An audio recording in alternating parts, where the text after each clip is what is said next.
말씀 보시겠습니다. 창세기 12장 말씀입니다.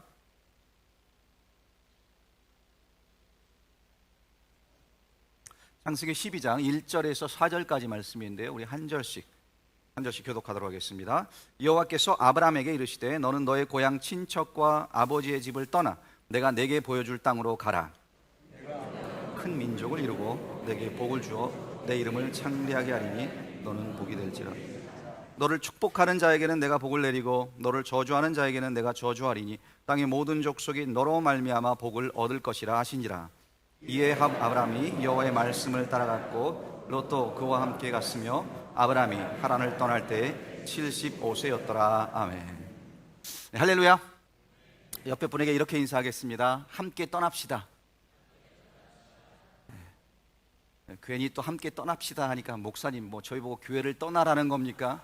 그렇게 이해하시고 또 오해하시는 분이 안 계실 줄로 믿습니다. 네, 오늘 설교 제목은 떠나라입니다. 떠나라. 믿음의 여정을 함께 떠나자는 거죠. 사실 이 설교 제목을 정하는 것이 쉬운 일은 아닙니다. 이 설교 제목 안에 어느 정도 말씀의 내용이 함축되어 있어야 하고요, 또 예배에 나오신 분들이 이 제목을 보고 오늘 말씀, 오늘 설교를 좀 잘 들어야겠다라는 그런 관심도 가질 수 있도록 이 설교 제목을 정하는 일이 참 중요합니다. 그래서 처음에는 이제 오늘 설교 제목을 몸살이 다 망한다 이렇게 지을까라고 생각도 했지만 청년부라 하면 모르겠지만 어른들 앞에서 내가 또 괜히 망한다 이런 말 하면은 좀 안 되는 것 같아서 오늘 본문 말씀에 있는 그 말씀 그대로 해서 떠나라라는 그런 제목을 정하게 되었습니다. 우리 본문 1절에 보시면은요, 여호와께서 아브라함에게 이르시되 너는 너의 고향과 친척과 아버지의 집을 떠나 내가 내게 보여줄 땅으로 가라라고 말씀하세요. 떠나라고 하십니다. 2002년도에 이 김광주라는 가수가 불렀던 열심히 일한 당신 떠나라라는 노래가 있습니다. 그 가사를 보면은요, 어디론가 떠나고 싶다. 골치 아픈 일상을 벗고 조용한 산에라도 들어가서 몇 달 푹 쉬고 싶네. 울려대는 핸드폰 끄고 월급 털어 카드빚 갚고 그동안 치열하게 살았으니 쉬어간들 어떠리. 산다는 일 만만치 않네. 앞만 보고 달려가야 하네. 때로는 사람을 버리고 나 자신도 속여야 하지. 열심히 일한 당신 떠나라. 사랑하는 이들과 함께. 여러분, 이 노래 가사를 들으실 때 어떤 생각이 드십니까? 가슴이 막 뛰셨습니까? 아니면은 떠나긴 뭘 떠나, 집 떠나면 고생인데 라는 그런 생각이 드셨습니까? 아무런 느낌이 드시지 않으실 수도 있습니다. 어쨌든 여기서 떠나라고 한 것은요, 그냥 놀러 가라라고 말하는 것이 아닙니다. 치열하게 앞만 보며 달렸던 그 인생, 그렇게 매일 반복되는 일상, 반복되는 습관, 그런 것들로부터 떠나라라는 이야기입니다. 그렇게 새로운 것, 낯선 것, 그런 것들에 대한 두려움을 떨쳐버리고 용기 있는 삶, 도전적인 삶을 살아보라는 거예요. 여러분, 적어도 우리는요, 한 번씩의 떠남을 경험했던 사람들입니다.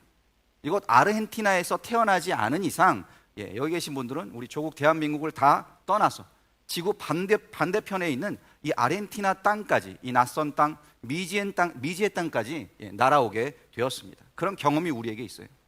참 대단하지 않습니까? 70년대, 더 일찍 오신 분들은 60년대, 80년대, 90년대 이민 오신 분들 정말 대단한 일을 하신 분들입니다. 여러분은 뭘 믿고 먼 이곳 땅까지 오셨습니까? 정말 대단하세요.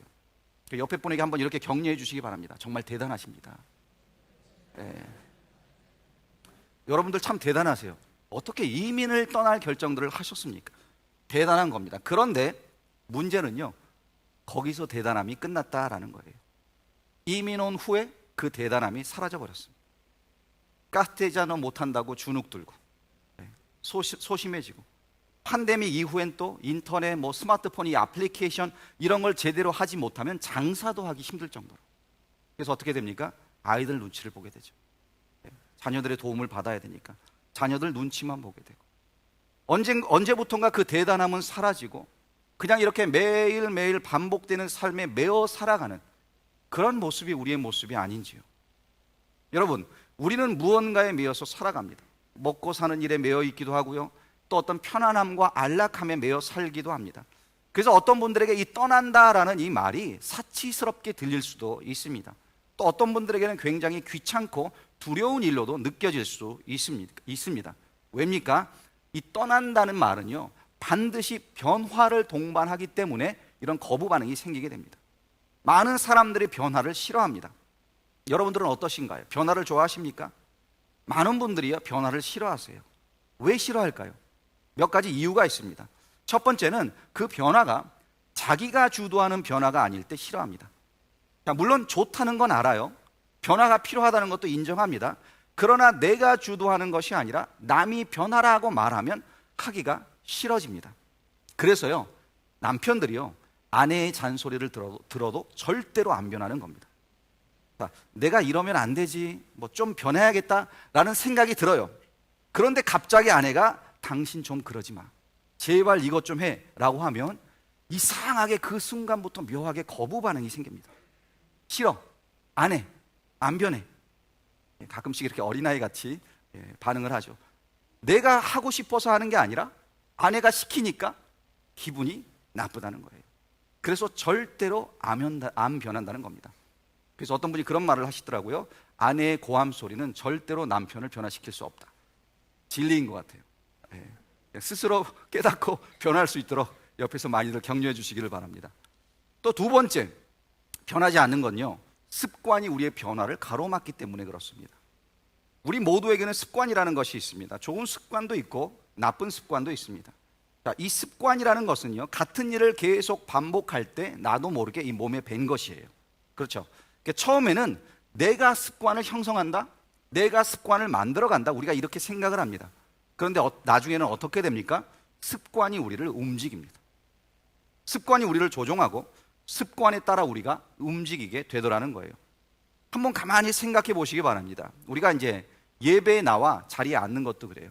여러분들 매 주일 오실 때마다, 교회 오실 때마다 매주일 똑같은 자리에 앉으시죠. 그래서 어느 분이 오셨나? 라고 이렇게 궁금하면 그쪽을 바라보면 아, 오셨네? 이렇게 확인이 되어집니다. 또 내가 매일 앉는 그 자리에 왔는데 다른 사람이 앉아 있으면 살짝 기분이 안 좋을 때도 있다는 거예요. 왜 그렇습니까? 우리 몸에 밴 습관이 있기 때문에. 이 습관이라는 것이 나의 변화를 가로막는다라는 거예요. 세 번째는 변화에 대한 두려움이 있습니다. 낯선 곳을 향해 떠난다는 것, 사실 두려운 겁니다. 모르는 곳에 가서 모르는 사람을 만나고 모르는 풍습을 배워야 한다? 참 두려워요. 어떤 일이 일어날지 모르기 때문에 그렇습니다. 그래서 많은 사람들이 주저하고 떠나지를 못하는 거예요. 누구나 이 새로운 것에 대한 두려움이 있습니다. 자, 네 번째, 변화가 귀찮고 그냥 불편하기 때문에. 그래서 변하기를 싫어합니다. 살던 대로 사는 것이 더 편해요. 무언가 바꾸려면요, 우리가 노력도 해야 되고 또 시간도 필요합니다. 그래서 하기가 싫은 거예요. 뭐 운동 같은 경우에도 그래요. 건강을 위해서 운동을 해야 한다는 것 알지만 새로운 것을 시작을 하고 또 꾸준히 그것을 유지한다는 것이 얼마나 힘이 듭니까? 그래서 많은 분들이 조금 시도하다가 포기할 때가 많이 있다는 겁니다. 그런 사람들을 향해서 우리는 이런 말을 그냥 합니다. 냅둬라, 그냥 저렇게 살다가 죽게. 그냥 살던 대로 산다는 거죠. 참 이런저런 여러 가지 이유 때문에 변화가 어렵다, 또 이 떠나는 것이 쉽지 않다라는 것을 우리는 보게 됩니다. 물론 쉽지 않습니다. 어렵습니다. 그럼에도 오늘 이 시간 하나님께서 우리에게 떠나라고, 변하라고 말씀하고 계세요. 도전하고 계십니다. 살던 대로 그냥 살면 너무나 많은 것을 우리가 잃어버리기 때문에, 정말 중요하고 소중한 것들을 보지 못하고 깨닫지 못하기 때문에 그냥 매일 똑같은 일상을 반복하며 습관을 따라 살아가는 그런 삶에서 벗어나서 하나님께서 가라고 하신, 하나님께서 주신 그 비전을 위해 떠날 수 있는, 변화할 수 있는 그런 믿음이 있어야 된다라고 지금 말씀하고 계신 거예요. 여러분, 싸이라는 가수 아시죠? 이 강남 스타일로 유명한 가수인데, 이 가수가 부른 노래 중에 아버지라는 노래가 있습니다. 제가 오늘 너무 대중가요 가사들만 언급하는 것 같아서 죄송한데요, 그 가사에 보면 아버지라는 노래에 이런 가사가 나와요. 너무 앞만 보며 살아오셨네. 어느새 자식들 머리 커서 말도 안 듣네.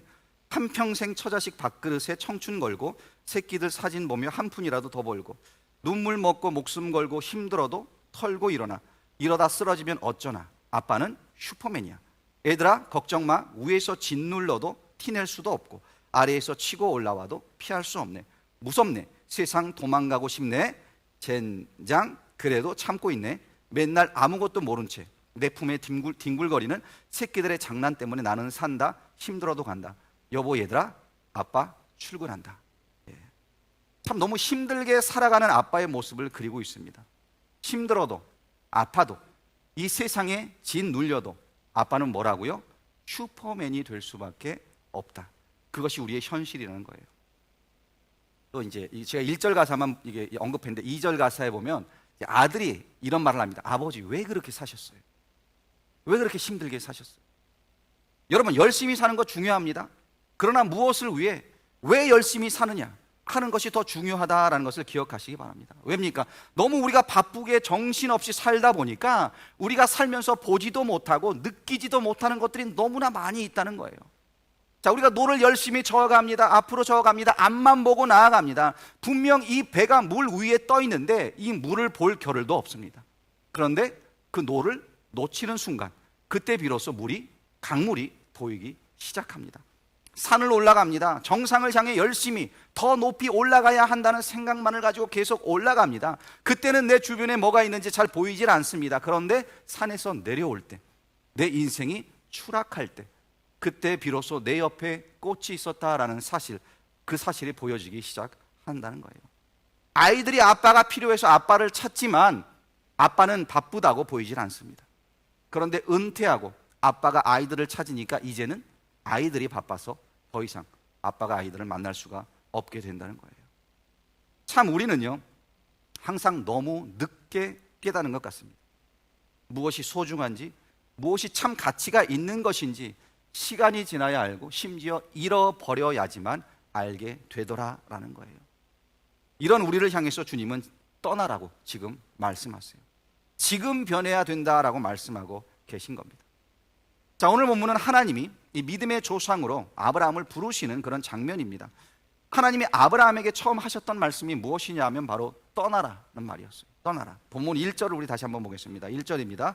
여호와께서 아브라함에게 이르시되 너는 너의 고향과 친척과 아버지의 집을 떠나 내가 내게 보여줄 땅으로 가라. 하나님은 왜 아브라함에게 떠나라는 명령을 주셨을까요?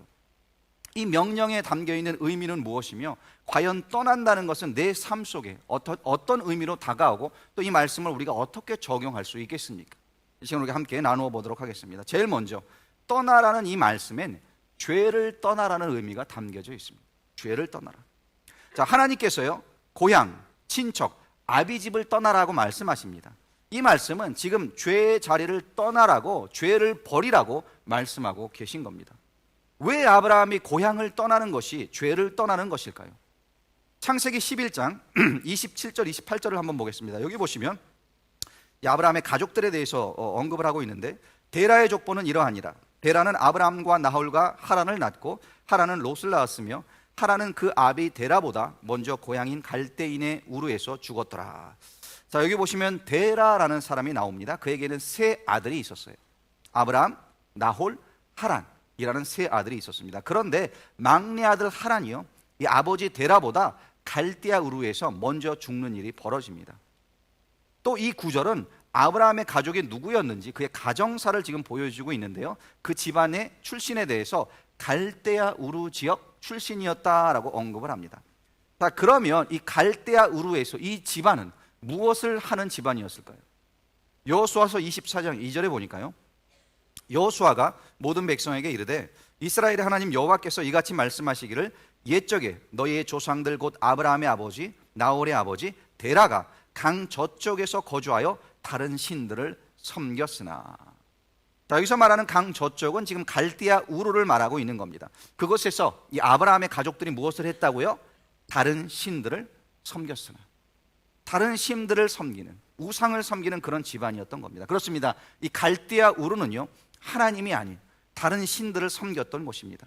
아브라함의 가족도 그곳에서 우상을 숭배하던 집안이었어요. 하나님께서 지금 그곳에서 우상을 숭배하는 그 땅에서 떠나라고 지금 말씀하고 계신 겁니다. 여러분, 이 말씀은 또한 우리가 가슴 깊이 새겨야 되는 그런 말씀인 줄로 믿습니다.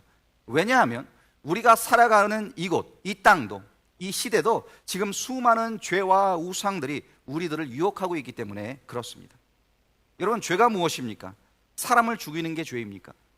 도둑질하는 것이 죄입니까? 당연히 이것들은 죄입니다. 그런데 성경이 말하는 죄는요, 바로 하나님께 불순종하는 것이 죄라고 말씀합니다. 하나님의 지배 아래에 있는 것이 아니라 세상의 다른 것들의 지배 아래 살아가는 것, 하나님의 영향력을 받고 사는 것이 아니라 이 세상의 영향력을 받고 살아가는 것, 그것이 바로 죄다라는 거예요. 이런 삶이 계속 되풀이되면은요, 어떻게 됩니까? 습관이 돼요.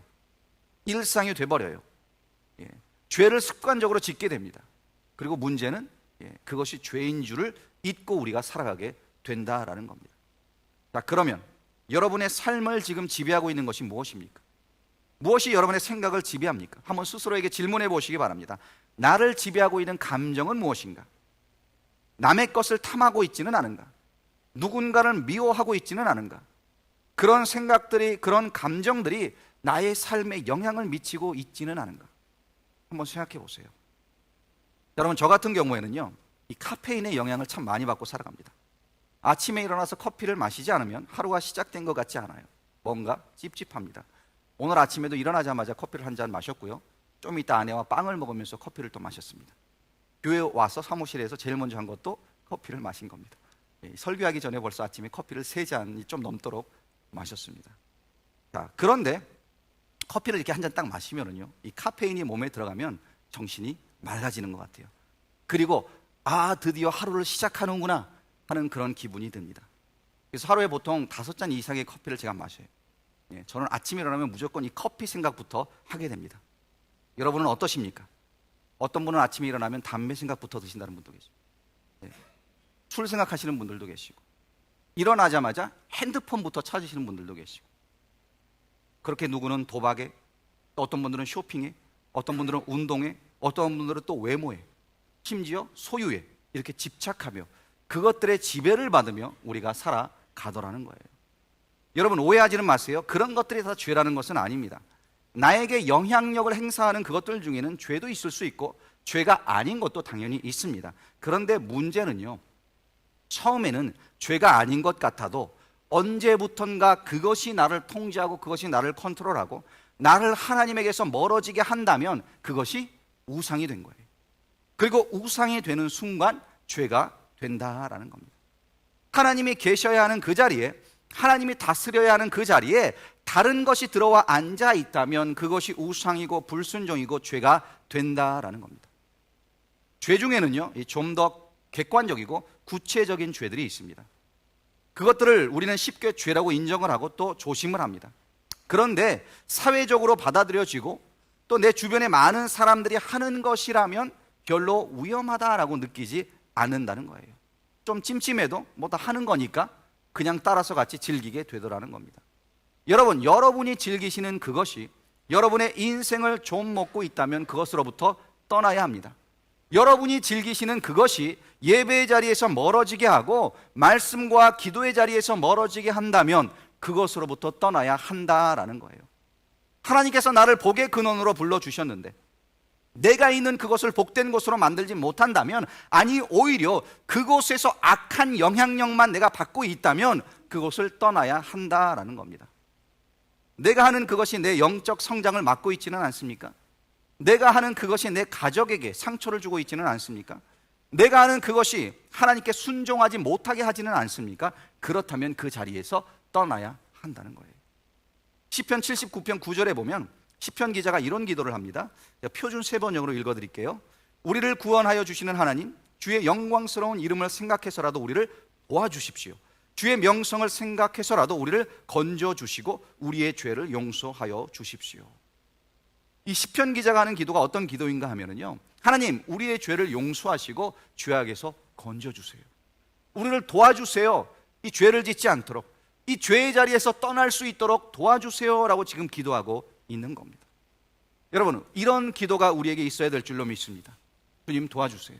주님의 영광을 위해 진짜 이 복의 근원, 하나님이 나를 복된 자로 불러주셨는데 이 인생을 온전히 살아갈 수 있도록 죄의 자리를, 나로 하여금 하나님에게서부터 멀어지게 하는 그 자리에서 떠날 수 있는 그런 믿음과 용기를 허락해 주세요. 이런 기도가 우리 가운데 있어야 될 줄로 믿습니다. 자, 두 번째, 떠나라는 것은요, 편안함, 안락함에서 떠나라는 겁니다. 자, 여기 고향, 아버지 집, 이런 말을 들을 때 여러분들은 어떤 생각이, 어떤 이미지가 떠오르십니까? 고향은요, 편안한 곳입니다. 안 그렇습니까? 아버지 집은요, 안전한 곳입니다. 익숙한 곳입니다. 뭐 요즘이야 쉽게 우리가 다른 도시로 뭐 또 다른 나라로 심지어 이렇게 이주를 잘 가지만, 과거에 아브라함 때부터 뭐 계속해서 대부분의 사람들이 자신이 태어나면 그 태어난 곳에서 자랐고 그 태어난 곳에서 살다가 죽었습니다. 그러니까 내가 살던 곳을 떠난다는 것은 보통 위험한 것이 아니에요. 떠나도 항상 아버지 집이 그립고 고향이 그리워집니다. 심지어 아브라함 같은 경우에는요, 떠날 때 아버지의 유산도 포기해야 했습니다. 그런데 하나님께서는 지금 그 현실에서, 그 편안함에서, 그 안전함에서 안주하지 말고 더 넓은 세상으로, 하나님이 지시할 그 땅으로 떠나라고 말씀하고 계신 거예요. 여러분, 아브라함에게 떠나라고 했을 때 그의 나이가 얼마였는지 아시죠? 본문 4절에 보시면, 이에 아브라함이 여호와의 말씀을 따라갔고 롯도 그와 함께 갔으며 아브라함이 하란을 떠날 때 75세였더라. 75세였습니다. 여러분, 75세의 노인에게 편안함을 버리고 안전을 버리고 떠나라고 한다는 것이 이해가 되십니까? 75세에 무슨 열정이 있고 무슨 도전이 있었겠습니까? 평생 살아온 곳을 버리고 알지도 못하는 곳에, 심지어 하나님이 어디로 가라고 정확하게 말씀도 안 해주셨어요. 그곳에 가서 어떤 개척 정신을 가지고 살아갈 수 있었겠습니까? 자, 그런데 여러분, 우리 신앙생활도 그렇습니다. 한때 예수에 대한, 복음에 대한 열정을 가졌던 그런 분들이 계세요. 그런데 시간이 지나면서 그 열정이 시들해지는 것을 보게 됩니다. 나이랑 상관이 없습니다. 젊든 나이가 먹었든 마찬가지예요. 어느 순간 우리는 이 교회 생활에 익숙해집니다.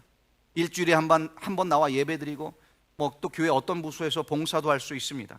그런데 그런 생활이 반복되면서 익숙해지더라는 겁니다. 편안합니다. 안전합니다. 그리고 영적인 나태함에 빠지게 됩니다. 그런데 그런 삶은요, 복의 근원으로 사는 것이 아니라는 거예요. 안전한 삶, 편안한 삶이 아니라 그 편안함에서 떠날 수 있는 용기, 하나님께 순종하며 도전할 수 있는 열정, 영적인 나태함으로부터 벗어날 수 있는 결단, 그런 도전 있는 삶을 사는 것이 복의 근원이 되고 영적인 나태함에서 벗어날 수 있는 길이다라는 겁니다. 제가 참 하나님께 감사하는 것이 하나 있어요. 하나님께서 제가 사역자가 되겠다, 목사가 되겠다라고 마음을 먹고 신학교에 들어갔을 때 참 다양한 사역을 경험할 수 있는 그런 기회를 많이 주셨습니다. 그러니까 20대에 벌써 노인대학을 맡아서 사역을 했어요. 20대의 청년이 노인대학을 잘 어떻게 이끌었을까요? 근데 하나님이 또 그런 은혜를 주셨습니다. 30대 초반에는 또 청년들과 사역할 수 있는 그런 은혜를 주셨어요. 청년부를 맡아서 이끌었습니다. 또 30대 중반에는 교회 하나를 맡아서 또 3년간 현지인 교회였지만 사역할 수 있는 선교지에서 그런 기회도 주셨습니다. 그리고 심지어 40대에 가서는 유치부를 하나님이 맡겨주시더라고요. 어떻게 거꾸로 된 것 같아요. 대부분 어린 부서부터 시작되는데, 또 감사하게 또 그 사역도 감당했습니다. 또 예상치 못하게 또 스페인어 사역이라는 것도 또 맡아서 하게 되었습니다. 제가 워낙 능력이 없어서 여기저기 이것저것 많이 한 것일 수도 있겠죠. 그런데 감사한 것은 하나님이 어디 부르신다라고 말씀했을 때 그냥 순종했어요. 나 이거 못할 것 같아요. 익숙치 않네요. 제가 하는 사역, 나는 청년들을 위해서 하나님이 부르신 것 같은데 이거는 못하겠네요. 제가 어떻게 노인들을 섬깁니까? 제가 어떻게 유치부를 맡아요? 그런 토를 달지 않았다는 겁니다. 그런 은혜 가운데 하나님이 역사해 주셨고 인도해 주셨고, 오늘 이렇게 여러분들 앞에 서서 설교할 수 있는 그런 놀라운 은혜를 하나님이 허락해 주셨습니다. 그런데 우리는 너무나 섬길 때 너무 익숙한 것에 매여 있다는 거예요. 여러분, 새로운 도전, 새로운 사역, 새로운 부서, 심지어 여러분들에게 맡겨질 때 담대하게 한번 도전 정신으로 아멘 하고 섬겨보세요. 하나님이 어떻게 역사하실지 모릅니다. 여러분들이 알지 못했던 은사와 달란트가 혹시 그 가운데 발견될 수도 있다는 거예요.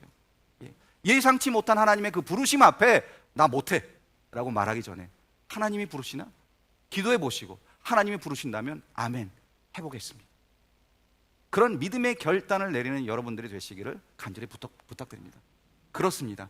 편안한 곳, 안락한 것, 익숙한 것, 거기서 벗어날 수 있는 그런 용기가 우리 가운데 있어야 한다는 겁니다.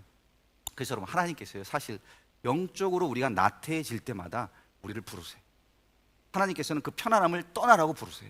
심지어 신앙생활을 좀 오래 하신 분들은 그 10년 가운데 그 하나님의 부르심을 느낍니다. 알아요.